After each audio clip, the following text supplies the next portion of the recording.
मुख्तसर सा वक़्त बचा हुआ है। जब तक वक़्त पूरा होता चंद मिनट के लिए तवज्जो चाहूँगा। इस वक़्त जो हम सब बैठे हुए हैं सईद राज साहब के वालिदैन के इसाले सवाब के लिए खुसूसन उनकी वालिदा मोहतरमा अल्लाह उनको गरीब रहम फरमाए। अल्लाह ने उनको रमज़ान की वो बरकत घड़ियाँ नसीब फरमाई है।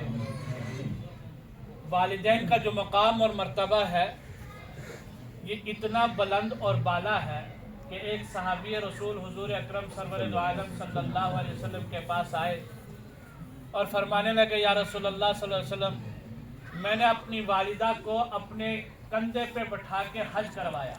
और जो हजरात उम्रा या हज करके आए हैं वो बाखूबी समझते हैं कि कितनी मुशक्क़त वाली ये इबादत है। तो कंधे पे उठा के हज करवाना कोई मामूली काम नहीं। तो फरमाया कि क्या मैंने अपने वालिदा का हक अदा कर दिया? आप सल्लल्लाहु अलैहि वसल्लम ने फरमाया कि नहीं। जो वालिदा खुद गीली जगह पे सोती थी तुझे उठा के खुश्क जगह पे रख देती थी, तो जो तू वालिदा के बदन के अंदर पेट के अंदर करवट बदलता था वो तकलीफ सहती थी, वो तो एक करवट का बदल भी नहीं हो सकता। तो वालिदैन का हक इतना बड़ा है, इतना बुलंद है।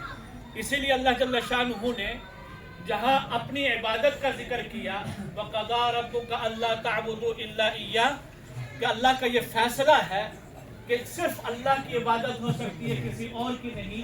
साथ ही फरमाया व बिल वालिदैनि इहसाना, और वालिदैन के साथ एहसान वाला नेकी वाला मामला किया जाए। जिनके वालिदैन जिंदा हैं वो इसको गनीमत समझे। रमज़ान की आखिरी घड़ियाँ चल रही हैं, चंद रोज़े बाकी रह गए हैं, और नबी करीम सल्लल्लाहु अलैहि वसल्लम की वो मशहूर हदीस मिंबर कि आप सल्लल्लाहु अलैहि वसल्लम ने 3 बद्दुआएं मिंबर की सीढ़ी पर चढ़ते हुए की, और जिब्रील अमीन ने 3 बद्दुआएं की और हुजूर ने उनके ऊपर आमीन फरमाया। उन बद्दुआओं में एक बद्दुआ ये भी थी कि जिसने रमज़ान के महीने को पाया और रमज़ान के महीने में वो अपनी बख्शिश न करवा सका, वो तबाह और बर्बाद हो। हुजूर अकरम सरवर दो आलम सल्लल्लाहु अलैहि वसल्लम ने आमीन फरमाया। दूसरी ये थी कि जिसके सामने नबी करीम सल्लल्लाहु अलैहि वसल्लम का नाम मुबारक आए, सब कहते हैं सल्लल्लाहु अलैहि वसल्लम, अगर वो दुरूद पाक न पढ़े वो तबाह और बर्बाद हो जाए। करीम आका अलैहि सलातो वस्सलाम ने फरमाया आमीन, इलाही इसको कबूल फरमा दे। और तीसरी ये थी कि जिसने वालिदैन में से दोनों को या किसी एक को बुढ़ापे की हालत में पाया और उनकी खिदमत करके जन्नत हासिल न की, वो तबाह और बर्बाद हो जाए। और हुजूर सल्लल्लाहु अलैहि वसल्लम ने उस पर आमीन फरमाया। इससे पता चला कि वालिदैन का मकाम और मर्तबा बहुत बुलंद और बाला है। तो हमें उनके मकाम और मर्तबे को समझना चाहिए। रमज़ान की इन घड़ियों में हम इन कीमती समझकर अपने लिए जहाँ इस्तिग़फ़ार करें, अपने लिए बख्शिश की दुआ करें, वहाँ जिन जिन के वालिदैन दुनिया से जा चुके हैं वो भी अपने वालिदैन को ज़रूर याद रखें। और उसके साथ साथ जितने लोग दुनिया से जागे हैं सबके लिए दुआ करें। और जिन हजरात के वालिदैन जिंदा हैं ये मौका है कि खिदमत करके वो जन्नत हासिल कर लें। ये वो नेमत है जो छिन जाती है तो इसका बदल कोई नहीं। बाकी हर नेमत का बदल बल्कि नेमल बदल होता है, लेकिन वालिदैन ऐसी नेमत हैं जिनका ना बदल है ना नेमल बदल, इनका कोई बदल नहीं। ये एक दफा छिन गए, उठ गए तो उठ गए। फिर अब अगर दुनिया से चले गए हैं और हम ये चाहते हैं कि दुनिया से जाने के बाद अपने वालिदैन के साथ हमारा ताल्लुक रहे, उनकी रूह को तस्कीन पहुंचती रहे, सुकून पहुंचता रहे, उनको हमारी तरफ से खैर की बात पहुंचती रहे, तो हुजूर अकरम सरवर दो आलम सल्लल्लाहु अलैहि वसल्लम की हदीस का मफ़हूम है कि तुम वालिदैन के दोस्तों के साथ अच्छे रवैये के साथ पेश आओ।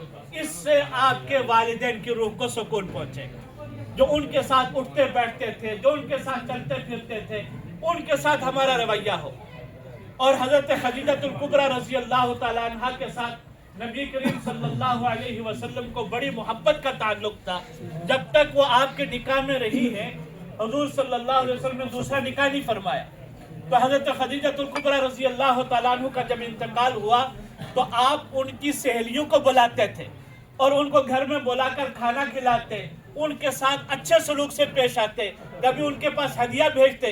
तो पूछने वालों ने पूछा तो बताया कि ये हजरत खदीजा की सहेलियां हैं, अब वो दुनिया में नहीं रही, उनके ताल्लुक वालों के साथ मैं अच्छे तरीके से रहूंगा تو اس کا ثواب انشاءاللہ خدیجہ کو پہنچے گا، اس کی روح خوش ہوگی۔ اور پھر ہم اپنے لیے جہاں استغفار کریں، اپنے والدین کے لیے بھی توبہ اور استغفار کثرت سے کریں۔ کسی کے والدین اگر دنیا سے چلے گئے اور وہ یہ چاہتا ہے کہ والدین کے حق میں میری کمی نہ رہے، تو وہ ان کے لیے متواتر دعائیں خیر کرتا رہے، ان کے لیے ایصال ثواب کرتا رہے۔ اور ایصال ثواب کے لیے کوئی مخصوص شکل کا ہونا ضروری نہیں ہے۔ جو بھی آپ نفلی عبادات کرتے ہیں، جتنے نوافل پڑھتے ہیں، جتنی تسبیحات کرتے ہیں، ان سب کا ثواب ان کو پہنچا دیں۔ اور جن کے والدین اگر ان کو یہ ہو کہ میں کسی بھی وجہ سے ان کی خدمت میں نے کمی کی ہے، کوتاہی ہو گئی ہے، وہ اس درجے میں ان کے لیے استغفار کرے، اس درجے میں استغفار کرے کہ اسے یقین ہو جائے کہ میری طرف سے اللہ نے اس کو اتنا بدلہ دے دیا ان کو کہ اللہ نے ان کی اس کی وجہ سے گناہوں کو معاف کر دیا۔ تو اپنے والدین کے لیے کثرت سے استغفار کرتے رہنا، اس کی کوشش کرتے رہیں۔ اور آخر پہ پھر یہ عرض کروں گا کہ یہ مختصر سی رمضان کی گھڑیاں جو ہمارے لیے بچ گئے، وقت کیونکہ مختصر ہے، ان گھڑیوں کے اندر ہم اپنے رب کو راضی کر لیں، اپنے گناہوں کی معافی کروا لیں۔ بہت مختصر وقت ہے، پتہ نہیں کس کو اگلا رمضان نصیب ہوتا ہے یا نہیں ہوتا۔ اور یہ سعید راج صاحب کی والدہ محترمہ، اللہ ان کو جزائے خیر دے، وہ ان کے پتہ نہیں کون سے نیک اعمال اللہ جل شانہ کو پسند آئے، اور اللہ تبارک و تعالیٰ نے رمضان کی گھڑیاں ان کو نصیب فرما دی۔ اور رمضان کے اندر جو دنیا سے چلا جاتا ہے، اللہ جل شانہ نے جہنم کے دروازوں کو بند کیا ہوا ہے، اور رمضان میں اس کے لیے قبر کا عذاب نہیں ہے۔ اس سے بڑی سعادت کیا ہے کہ انسان قبر کے عذاب سے محفوظ رہ جائے۔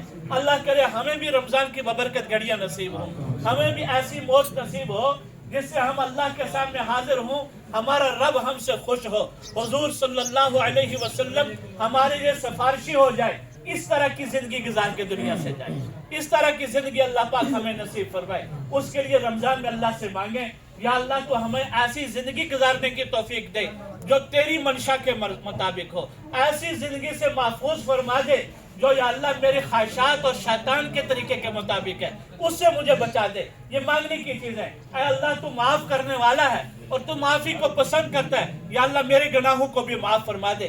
کثرت سے اللہ تبارک و تعالیٰ سے استغفار کرنا، توبہ کرنا۔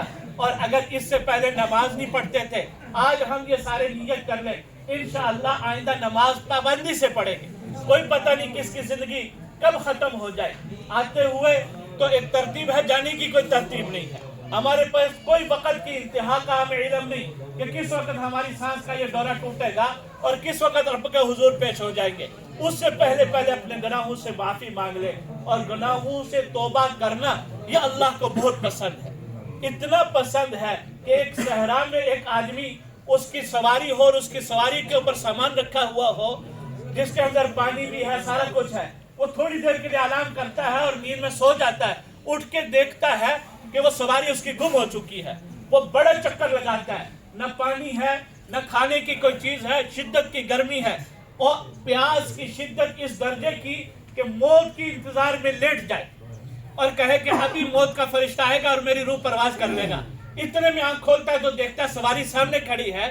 جتنی خوشی اس شخص کو ہوتی ہے، اللہ کے نبی صلی اللہ علیہ وسلم کے فرمان کا مفہوم ہے، جب بندہ اللہ سے اپنے گناہوں سے توبہ کرتا ہے، معافی مانگتا ہے، اس سے زیادہ رب ذوالجلال اس سے خوش ہوتے ہیں۔ اللہ جل شانہ سے دعا ہے، اللہ تبارک و تعالی ہمیں توبہ اور استغفار کی توفیق نصیب فرمائے، اپنا حضور پیش ہونے کی توفیق نصیب فرمائے، ہمارے رمضان کے اعمال کو قبول فرمائے، اور جو اعمال کیے گئے، جو تلاوت کی گئی، مدرسے میں بھی صبح سے بچے پڑھتے رہے، اس سب کا ثواب ان کے والدین سعید صاحب کے والدین محترمین کو پہنچائے۔ انشاءاللہ ابھی دعا ہوگی، ایک مرتبہ سورہ فاتحہ، 3 مرتبہ قل هو اللہ پڑھ لیں۔ مولانا سفر رحمت صاحب دعا فرمائیں۔